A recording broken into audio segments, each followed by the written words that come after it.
ನಮಸ್ತೆ, ಎಜೆ ನ್ಯೂಸ್ಗೆ ಸ್ವಾಗತ. ಹಲವಾರು ವರ್ಷಗಳ ಪರ್ಯಂತ ಉದ್ಯೋಗ ನೇಮಕಾತಿ ಪ್ರಕ್ರಿಯೆಗಳೇ ನಡೆಯದೆ ಅಹಿಂದ ಸಮುದಾಯದ ಲಕ್ಷಾಂತರ ನಿರುದ್ಯೋಗಿ ಯುವಕ ಸಮೂಹ ಅಕ್ಷರಶಃ ಭೀತಿಗೆ ಬೆಳೆದಿತ್ತು. ಇಂತಹ ನಿರಾಶಾದಾಯಕ ಹೊತ್ತಿನಲ್ಲಿ ತಮ್ಮ ಸರ್ಕಾರದ ಈ ಆದೇಶವು ಸಾಮಾಜಿಕ ನ್ಯಾಯದ ದೃಷ್ಟಿಯಿಂದ ಪ್ರಮುಖ ಹೆಜ್ಜೆ ಆಗಲಿದೆ. ಆದರೆ ಸುತ್ತಲೇ 1 ಮತ್ತು 6ನೇ ಷರತ್ತುಗಳು ಈ ಆದೇಶದ ಸದುದ್ದೇಶದ ಆಶಯಗಳಿಗೆ ವಿರುದ್ಧವಾಗಿದೆ. 1ನೇ ಷರತ್ತಿನಲ್ಲಿ ಹೊರಗುತ್ತಿಗೆ ಮೀಸಲಾತಿ ನೀತಿಯ 45 ದಿನಗಳಿಂದ ಕಡಿಮೆ ಅವಧಿ ನೇಮಕಾತಿಗಳಿಗೆ ಅನ್ವಯಿಸುವುದಿಲ್ಲ. ಇದು ಮೀಸಲಾತಿ ವಿರೋಧಿಗಳಿಗೆ ಅನುಕೂಲಕರವಾಗಿತ್ತು. ಅದನ್ನು ರದ್ದುಪಡಿಸಿ ಎಷ್ಟೇ ಅವಧಿಯ ನೇಮಕಾತಿ ಮಾಡಿಕೊಂಡರೂ ಕೂಡ ಮೀಸಲಾತಿ ನಿಯಮವನ್ನು ಕಡ್ಡಾಯವಾಗಿ ಅನುಸರಿಸುವಂತೆ ಆದೇಶಿಸಬೇಕು. 6ನೇ ಷರತ್ತಿನಲ್ಲಿ ಯಾವುದೂ ಇಲಾಖೆಯಲ್ಲಿ ಕನಿಷ್ಠ 20 ಅಭ್ಯರ್ಥಿಗಳನ್ನ ಹೊರಗುತ್ತಿಗೆ ಆಧಾರದ ಮೇಲೆ ನೇಮಕ ಮಾಡುವ ಸಂದರ್ಭದಲ್ಲಿ ಮಾತ್ರ ಮೀಸಲಾತಿ ನೀತಿಯನ್ನ ತುಂಬಾ ಅವೈಜ್ಞಾನಿಕ ಮತ್ತು ದುರುದ್ದೇಶಪೂರಿತವಾಗಿದೆ. ಮೀಸಲಾತಿಯನ್ನ ವಂಚಿಸಲು ಸದಾ ಸಿದ್ಧ ಇರುವವರಿಗೆ ಈ ನಿಬಂಧನೆ ಸಹಕಾರಿ ಆಗಲಿದೆ. 20ಕ್ಕೂ ಹೆಚ್ಚಿನ ಸಂಖ್ಯೆ ನೇಮಕಾತಿಗಳು ಇದ್ದಾಗ ಮಾತ್ರ ಮೀಸಲಾತಿ ನೀತಿ ಅನ್ವಯಿಸುತ್ತೆ. ನಿರ್ಬಂಧ ಒಡ್ಡಿದ್ರೆ ಎಲ್ಲ ನೇಮಕಾತಿ ಉದ್ಯೋಗಗಳನ್ನು 20ರ ಒಳಗೆ ನಿಗದಿ ಮಾಡುತ್ತಾ ಹೋಗುವ ಮೀಸಲಾತಿ ವಂಚಕರ ಚಾಳಿಗೆ ಇದು ರತ್ನಗಂಬಳಿ ಹಾಸಿ ರಹದಾರಿ ಕಲ್ಪಿಸಿಕೊಟ್ಟಂತಾಗುತ್ತೆ. ಇದುವರೆಗೆ ನಡೆದಿರುವ ನೇಮಕಾತಿ ಪ್ರಕ್ರಿಯೆಗಳನ್ನು ಅವಲೋಕನ ಮಾಡಿದ್ರೆ ಜಾತಿವಾದಿ ಅಧಿಕಾರಿಗಳ ಮೀಸಲಾತಿ ವಿರೋಧಿ ದುರಾಡಳಿತಕ್ಕೆ ಸಾಕಷ್ಟು ಪುರಾವೆಗಳು ಸಿಗುತ್ತೆ. ಸಮಾಜದಲ್ಲಿ ಮೀಸಲಾತಿ ಬಗ್ಗೆ ಅಸಹನೆ ತುಂಬಿ ತುಳುಕ್ತಾ ಇರುವ ಹೊತ್ತಿನಲ್ಲಿ ಇಂತಹ ಷರತ್ತುಬದ್ಧ ಆದೇಶವು ನೇಮಕಾತಿ ಮಾಡುವ ವೇಳೆ ಪಕ್ಷಪಾತ ಮಾಡುವ ಜಾತಿವಾದಿ ಅಧಿಕಾರಿಗಳಿಗೆ ಕಾನೂನುಬದ್ಧ ಪ್ರೋತ್ಸಾಹ ನೀಡಿದಂತಾಗುವುದರಲ್ಲಿ ಸಂದೇಹವೇ ಇಲ್ಲ.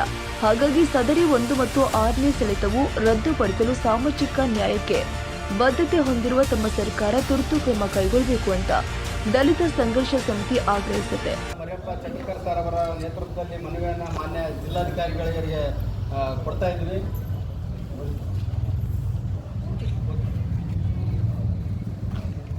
ಸನ್ಮಾನ್ಯ ಶ್ರೀ ಸಿದ್ದರಾಮಯ್ಯನವರು, ಮಾನ್ಯ ಮುಖ್ಯಮಂತ್ರಿಗಳು, ಕರ್ನಾಟಕ ಸರ್ಕಾರ ಬೆಂಗಳೂರು ಇವರ ಮುಖಾಂತರ ಜಿಲ್ಲಾಧಿಕಾರಿಗಳು ಯಾದಗಿರಿ ಅವರ ಮುಖಾಂತರ ಕರ್ನಾಟಕ ಸರ್ಕಾರವು ಹೊರಗುತ್ತಿಗೆ ನೇಮಕಾತಿಯಲ್ಲಿ ಮೀಸಲಾತಿ ಅಳವಡಿಸಿ ಹೊರಡಿಸಿರುವ ಸುತ್ತೋಲೆಯಲ್ಲಿ ನೇಮಕಾತಿಗೆ ಪಾಲಿಸಬೇಕಾದ ನಿಯಮಗಳನ್ನು ಮಾರ್ಪಡಿಸುವ ಕುರಿತು ಮಾನ್ಯರೇ, ದಲಿತ ಸಂಘರ್ಷ ಸಮಿತಿ ಯಾದಗಿರಿ ಜಿಲ್ಲಾ ಸಮಿತಿ ವತಿಯಿಂದ ವಿನಂತಿ ಮಾಡಿಕೊಳ್ಳುವುದೇನೆಂದರೆ, ದಿನಾಂಕ 20/5/2024 ರಾಜ್ಯ ಸರ್ಕಾರದ ಸುತ್ತೋಲೆಯ ಸಂಖ್ಯೆ 2024ರ ಕರ್ನಾಟಕ ಸರ್ಕಾರವು ಹೊರಗುತ್ತಿಗೆ ನೇಮಕಾತಿಯಲ್ಲಿ ಮೀಸಲಾತಿ ನಿಯಮಗಳನ್ನು ಅನ್ವಯಿಸಿ ನೇಮಕ ಪ್ರಕ್ರಿಯೆ ನಡೆಸಲು ಆದೇಶ ನೀಡಿರುವುದನ್ನು ದಲಿತ ಸಂಘರ್ಷ ಸಮಿತಿ ಸ್ವಾಗತಿಸುತ್ತದೆ. ಹಲವಾರು ವರ್ಷಗಳ ಪರ್ಯಂತ ಉದ್ಯೋಗ ಮೀಸಲಾತಿ ಪ್ರಕ್ರಿಯೆಗಳೇ ನಡೆಯದೆ ಅಹಿಂದ ಸಮುದಾಯದ ಲಕ್ಷಾಂತರ ನಿರುದ್ಯೋಗಿ ಯುವ ಸಮುದಾಯವು ಅಕ್ಷರ ಬೀದಿಗೆ ಬಿದ್ದಿತ್ತು. ಇಂತಹ ನಿರಾಶಾದಾಯಕ ಹೊತ್ತಿನಲ್ಲಿ ತಮ್ಮ ಸರ್ಕಾರದ ಈ ಆದೇಶವು ಸಾಮಾಜಿಕ ನ್ಯಾಯದ ದೃಷ್ಟಿಯಿಂದ ಪ್ರಮುಖ ಹೆಜ್ಜೆ ಆಗಲಿದೆ. ಆದರೆ ಸುತ್ತೋಲೆ 1 ಮತ್ತು ಸುತ್ತೋಲೆ 6ನೇ ಷರತ್ತುಗಳ ಈ ಆದೇಶದ ಸದುದ್ದೇಶ ಆಶಯಗಳಿಗೆ ವಿರುದ್ಧವಾಗಿದೆ. 1ನೇ ಷರತ್ತಿನಲ್ಲಿ ಗುತ್ತಿಗೆಗೆ ಮೀಸಲಾತಿ ನೀತಿಯು 45 ದಿನಗಳಿಗಿಂತ ಕಡಿಮೆ ಅವಧಿಯ ನೇಮಕಾತಿಗಳಿಗೆ ಅನ್ವಯಿಸುವುದಿಲ್ಲ ಎಂದಿದೆ.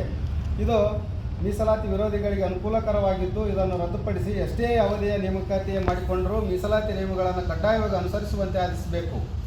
ಇನ್ನು 2ನೇದು 6ನೇ ಷರತ್ತಿನಲ್ಲಿ ಯಾವುದೇ ಇಲಾಖೆಯಲ್ಲಿ ಕನಿಷ್ಠ 20 ಅಭ್ಯರ್ಥಿಗಳನ್ನು ಹೊರಗುತ್ತಿಗೆ ಆಧಾರದ ಮೇಲೆ ನೇಮಕ ಮಾಡುವ ಸಂದರ್ಭದಲ್ಲಿ ಮಾತ್ರ ಮೀಸಲಾತಿ ನೀತಿಯನ್ನು ಜಾರಿಗೊಳಿಸಿ 20 ಹೆಚ್ಚಿನ ಸಂಖ್ಯೆಯ ನೇಮಕಾತಿಗಳಿದ್ದಾಗ ಮಾತ್ರ ಮೀಸಲಾತಿ ನೀತಿ ಅನ್ವಯಿಸುತ್ತದೆ ಎಂದು ಸರ್ಕಾರವೇ ನಿರ್ಬಂಧ ಒಡ್ಡಿದೆ.